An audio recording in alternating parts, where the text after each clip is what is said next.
Selamat datang kembali di sesi pembahasan kita. Di pertemuan sebelumnya kita kan sudah mulai ngobrolin soal dunia archetype-nya Carl Jung. Nah, kali ini nih, kita mau coba selam lebih dalam lagi. Ke salah satu konsepnya yang paling dasar sekaligus mungkin paling bikin penasaran. Ketidaksadaran kolektif. Sumbernya masih sama ya, bab kedua dari kumpulan karyanya volume 9i. Oke, misi kita hari ini, kita bongkar ini konsep. Yang kedengarannya agak gimana gitu ya. Apa sih sebenarnya? Kenapa Jung kok ngotot bilang ini temuan empiris, bukan filsafat doang? Dan yang paling penting, dampaknya apa sih buat cara Anda, memahami diri sendiri? Yuklah, kita bedah bareng-bareng. Oke, langsung aja ya. Ketidaksadaran kolektif. Jujur, istilah ini kedengarannya gede banget, abstrak gitu. Sebenarnya apa yang dimaksud Jung? Apa ini semacam pikiran bareng-bareng kayak di film-film? Pertanyaan bagus itu. Emang kedengerannya gitu ya, tapi menariknya Jung justru dia bersikeras ini bukan ide spekulatif, bukan cuma filsafat. Baginya ini konsep empiris, sesuatu yang dampaknya bisa diamati walau nggak secara langsung gitu. Coba deh bayangin lapisan psikis kita. Ada kesadaran kita sehari-hari paling atas. Terus di bawahnya ada ketidaksadaran personal. Isinya ya pengalaman kita yang lupa atau ditekan. Nah, kata Jung, ada lapisan yang lebih dalam lagi. Lapisan ini bukan dari pengalaman pribadi kita loh, tapi kita warisi bareng-bareng sebagai manusia. Nah, itulah ketidaksadaran kolektif. Lapisan warisannya. Warisannya bentuknya apa? Kayak gimana? Nah, Jang Jung itu sering banget bandinginnya sama insting hewan. Coba deh pikirin, bayi manusia lahir udah tahu aja cara nyusu. Anak kucing nggak diajarin detail sama induknya, udah bisa aja berburu. Itu kan pola perilaku bawaan, ya kan? Instingtif. Nah, Jang Jung mikirnya gini, sama kayak kita mewarisi pola perilaku instingtif, kita juga warisi pola dasar atau bentuk universal buat berimajinasi, buat ngertiin dunia, bahkan buat mikir. Semacam, blueprint psikis gitu. Bentuk-bentuk inilah yang di sesi kemarin kita bahas sebagai arketipe. Dan arketipe ini, nah ini dia, jadi fondasi atau isi utamanya ketidaksadaran kolektif. Oke. Analogi insting itu lumayan ngebantu sih bayanginnya. Tapi tetap aja, klaim kalau ini empiris itu agak gimana ya menjelaskannya? Bukannya konsep kayak lapisan psikis warisan ini susah banget dibuktiin secara ilmiah. Maksudnya konkret gitu. Kan bukan sesuatu yang bisa dilihat pakai mikroskop. Anda benar banget, ini memang tantangan terbesarnya. Dan jadi sumber perdebatan terus soal teori Jung. Buktiinnya ya nggak segampang ngukur suhu. Kita harus super hati-hati, harus bisa nyingkirin kemungkinan lain dulu. Misalnya, jangan-jangan miripnya motif di mana-mana itu cuma karena ingatan yang kelelep, lupa pernah dengar atau baca, istilahnya kan kriptomnesia. Kita merasa idenya asli, padahal pernah ketemu tapi lupa sumbernya. Atau jangan-jangan cuma pengaruh budaya aja, bahasa, tradisi yang nyebar tanpa sadar. Iya juga ya. Terus gimana Jung coba yakinin orang kalau ini bukan sekedar kriptomnesia atau pengaruh budaya? Apa buktinya dia? Nah, disinilah Jang ngandelin bukti yang menurut dia paling kuat. Munculnya secara spontan. Munculnya motif-motif mitologis atau simbolik yang sama persis. Atau mirip banget, muncul di orang atau budaya yang jauh banget jarak ruang dan waktunya. Muncul padahal secara sejarah nggak mungkin ada kontak atau pengaruh langsung. Salah satu contoh paling terkenalnya yang sering dia ulang-ulang, itu kasus pasien skizofrenia yang dia temui di awal-awal karirnya. Ah iya, saya kayaknya pernah dengar sekilas soal ini. Pasien yang lihat hal aneh soal matahari itu kan. Gimana persisnya ceritanya? Betul, itu dia. Pasien ini laki-laki, udah lama di rumah sakit jiwa. Jauh sebelum Jang sendiri itu mendalami mitologi secara serius. Suatu hari, pasien ini ngajak Jang ke dekat jendela, terus dia goyang-goyangin kepalanya sambil liatin matahari. Nyuruh Jang lakuin hal yang sama biar bisa lihat sesuatu. Lihat apa katanya? Kata pasien itu, kalau kita menyipitkan mata sambil goyangin kepala, kita bisa lihat semacam tabung atau belalai gitu menjulur dari matahari. Dan yang lebih aneh lagi, dia yakin banget kalau gerakan tabung matahari itu yang bikin angin bertiup. Dia nyebutnya penis matahari, sumber angin. Ya jelas waktu itu Jung bingung ya. Dianggapnya delusi aneh aja khas pasien skizofrenia. Dicatat sih tapi ya nggak terlalu dipikirin. Terus? Hubungannya sama ketidaksadaran kolektif gimana? Nah, ini bagian serunya. Kira-kira 4 tahun kemudian, Jung lagi asik-asiknya nih belajar mitologi, simbolisme. Nggak sengaja, dia baca buku karya filolog Jerman Albrecht Dietrich. Buku ini ngebahas teks papirus Yunani kuno dari abad ketiga atau 4 Masehi. Baru aja diterbitin dan dianalisis sama si Dietrich ini. Papirusnya itu dipercaya bagian dari ritual sekte Mitraik, agama misteri kuno. Terus di teks kuno itu ada, jangan bilang. Persis. Di dalam teks itu ada deskripsi visi mistis yang miripnya luar biasa sama omongan pasiennya 4 tahun sebelumnya. Teks itu ngegambarin tabung atau pipa yang menjulur turun dari matahari. Dan disebutin kalau dari tabung itulah angin bertiup. Pneuma dalam bahasa Yunani. Malah ada instruksi buat lihat ke matahari dan perhatiin tabung sumber angin ini. Wah, gila sih. Jadi pasien itu ngelihat sesuatu yang mirip banget sama teks ritual kuno bertahun-tahun sebelum teks itu ketemu dan dipublikasiin. Itu emang susah sih dijelasin pakai kebetulan atau cuma baca buku terus lupa. Tepat. Argumen Jung kan begini, mustahil banget pasien ini yang pendidikannya biasa aja, udah lama di RSJ, pernah baca atau dengar soal teks papirus Yunani langka yang baru terbit 4 tahun setelah dia cerita visinya. Sumber lain yang mungkin nyambung, kayak lukisan abad pertengahan soal pembuahan Maria oleh Roh Kudus lewat tabung cahaya dari Tuhan, itu juga pengetahuan yang spesifik banget, nggak umum. Buat Jung, kemiripan detail ini, terus munculnya spontan, itu bukti kuat visinya bukan dari pengalaman pribadi atau pengetahuannya, tapi muncul dari lapisan dasar jiwa manusia yang universal, kolektif, dari arketip yang lagi aktif di ketidaksadaran kolektifnya dia. Oke. Contoh kasus itu emang bikin mikir ya. Tapi ini jadi nimbulin pertanyaan penting nih.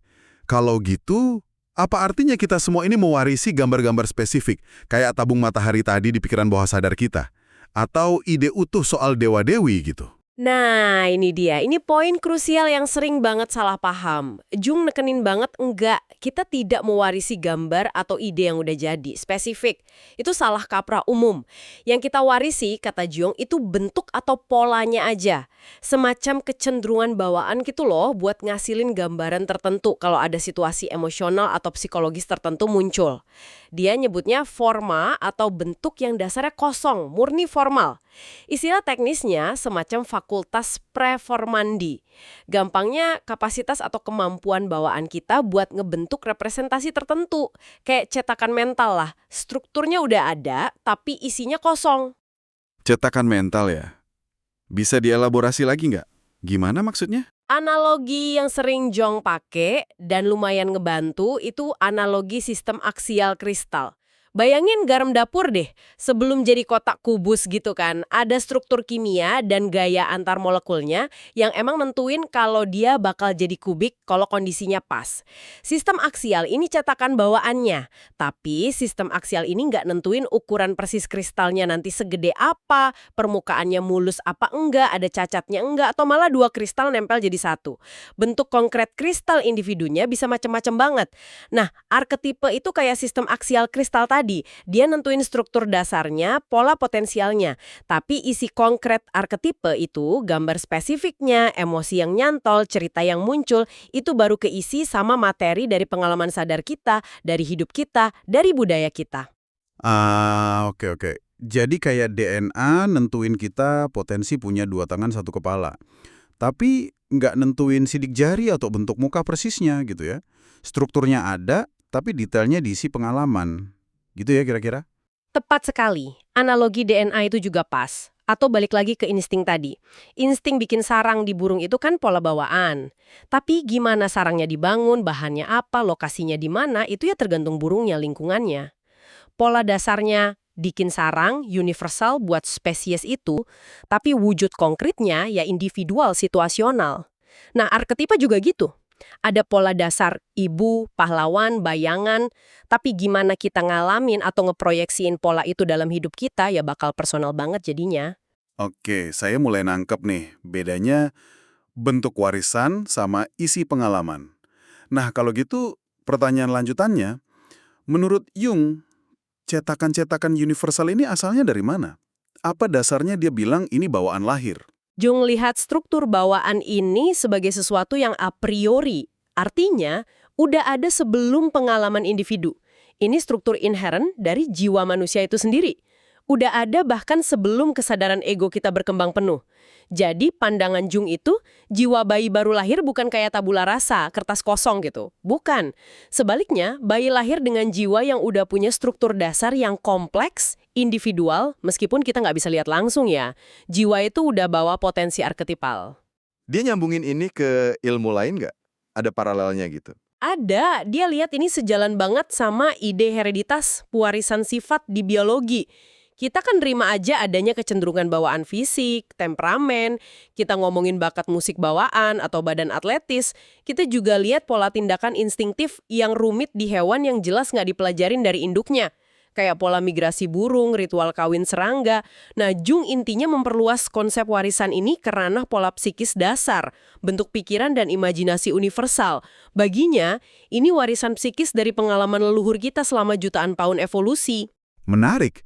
Dan dia ngakuin kan ya, kalau dia bukan orang pertama yang punya ide soal semacam pola pikir universal ini. Bener banget. Jung fair kok soal ini. Dia eksplisit ngakuin dan ngutip pemikir-pemikir sebelumnya yang ngerintis jalan mirip. Ada antropolog Jerman, Adolf Bastian, abad 19 udah ngomongin elemen tergegedangkan ide-ide elementer.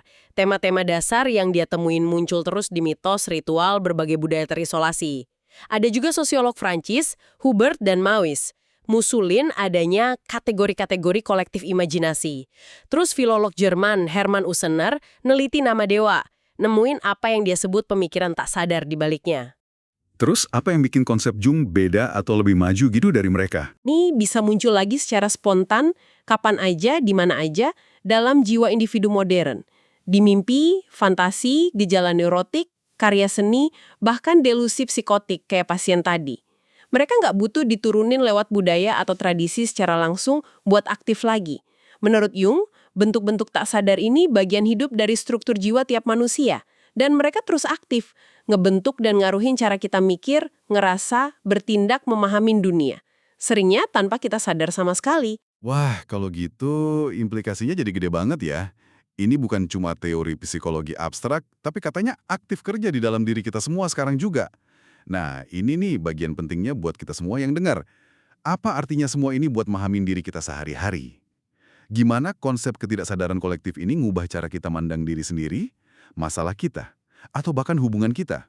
Implikasinya emang luas banget. Pertama, dan ini penting ya, baik secara klinis maupun buat pemahaman diri, artinya penjelasan psikologis yang cuma fokus di level personal, pengalaman masa kecil, trauma pribadi, gitu-gitu, itu dasarnya nggak lengkap. Kita harus perhitungkan juga lapisan kolektif ini. Jung sering kritik pendekatan yang murni personalistik. Contohnya interpretasi Freud soal lukisan Leonardo da Vinci yang The Virgin and Child with Saint Anne. Freud kan coba jelasin komposisi unik lukisan itu, Saint Anne sama Maria kayak seumuran dan nyatu, cuma berdasarkan fakta biografi Leonardo punya dua ibu efektif. Jung nggak nyangkal ya relevansi biografi pribadi loh ya, tapi dia nunjukin kalau motif ibu ganda atau ibu nenek itu sendiri pola arketipal yang tua banget, universal, muncul di banyak mitologi. Jadi penjelasan lengkap ya harus lihat resonansi arketipalnya juga, bukan detail personal doang. Artinya, beberapa masalah atau pola perilaku kita mungkin akarnya lebih dalam dari sekedar pengalaman pribadi kita aja gitu. Bisa jadi begitu. Atau paling nggak pengalaman pribadi kita seringnya itu ngaktifin atau ngisi pola arketipal yang udah ada duluan.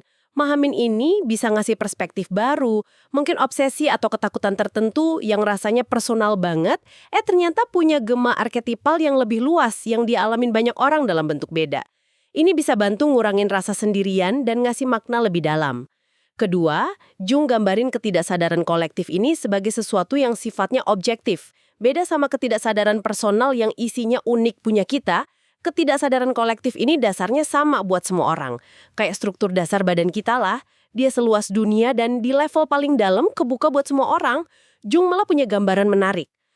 Di alam sadar, kita kan selalu ngerasa jadi subjek yang ngamatin objek di luar sana. Tapi di lapisan ketidaksadaran kolektif, kebalikannya. Kita seolah jadi objek buat tiap subjek lain, kita lebur sama dunia, jadi bagian dari kesatuan yang lebih besar. Wah, lebur sama dunia. Kedengarannya bisa indah sih, tapi kok saya juga ngerasa agak ngeri ya. Nggak ada bahayanya gitu kalau kita terlalu nyatu atau kebawa arus kekuatan kolektif ini. Tentu saja ada bahayanya. Jung nekenin banget soal ini. Ada bahaya nyata buat tenggelam di ketidaksadaran kolektif. Kehilangan kesadaran diri kita sebagai individu yang pisah, kehilangan ego yang jadi pusat kesadaran. Bahayanya itu jadi nggak sadar sama diri sendiri. Kebawa arus massa, sentimen kolektif, atau kekuatan arketipal yang nggak kekontrol. Kita bisa lihat contohnya di fenomena psikologi massa yang negatif. Makanya, pengetahuan diri, proses ngenalin lapisan-lapisan dalam diri kita, termasuk yang kolektif jadi krusial banget menurut Jung. Tanpa sadar, kita bisa dikuasai sama dia. Jadi tujuannya bukan buat nolak atau lari dari ketidaksadaran kolektif ini ya, tapi justru buat ngenalin dan ya kayak berdialog gitu dengannya. Tepat sekali. Secara terapeutik dan juga sebagai jalan pengembangan diri, pemahaman soal ketidaksadaran kolektif ini ngarah ke satu tujuan utama, integrasi. Yaitu proses bawa konten-konten dari ketidaksadaran, baik yang personal maupun kolektif arketipal, ke cahaya kesadaran. Bukan buat dikuasain, tapi buat dipahami, diakui, diintegrasiin ke kepribadian kita secara utuh. Ini proses pertumbuhan psikologis yang panjang, seringkali susah, yang disebut Jung individuasi. Proses jadi diri sendiri yang unik, utuh, otentik. Dengan nyadarin dan damaiin berbagai aspek diri kita, termasuk warisan kolektif yang kita bawa. Ngenalin pola arketipal yang kerja di hidup kita itu langkah penting biar nggak ketelan kekuatan kolektif itu. Malah bisa dimanfaatin jadi sumber energi kreatif dan kebijaksanaan buat jadi individu yang lebih sadar dan utuh. Oke. Jadi kalau kita rangkum nih ya, biar lebih nempel. Ketidaksadaran kolektif ini, kata Jung, semacam warisan psikis bareng kita sebagai manusia. Lapisan jiwa paling dalam, isinya bukan pengalaman pribadi, tapi bentuk atau pola universal namanya arketipe.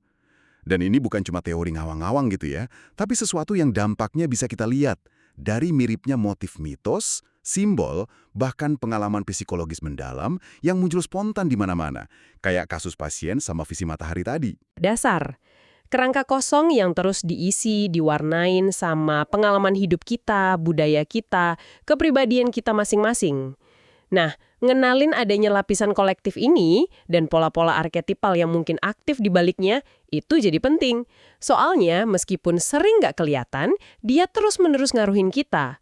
Dan menurut Jung, proses ngenalin, memahami, dan ngintegrasiin pengaruh ini, itu inti dari perjalanan jadi diri sejati, proses individuasi tadi.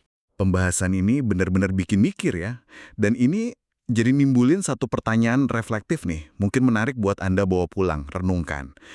Kalau kita terima gagasan ada cetakan atau pola universal bawaan ini ya, coba deh pikirin sejenak. Gimana mungkin pola-pola ini tanpa Anda sadari udah ikut ngebentuk cara Anda ngeliat dunia? Atau cara Anda bereaksi emosional ke situasi tertentu? Atau bahkan mungkin ngaruhin dinamika hubungan Anda sama orang lain? Dalam hal-hal yang selama ini Anda anggap murni unik punya Anda? Atau cuma hasil pengalaman pribadi Anda aja? Sekian dulu penjelajahan mendalam kita kali ini soal ketidaksadaran kolektif menurut Carl Jung. Semoga ya bisa ngasih Anda perspektif baru buat memahami diri sendiri dan dunia di sekitar Anda.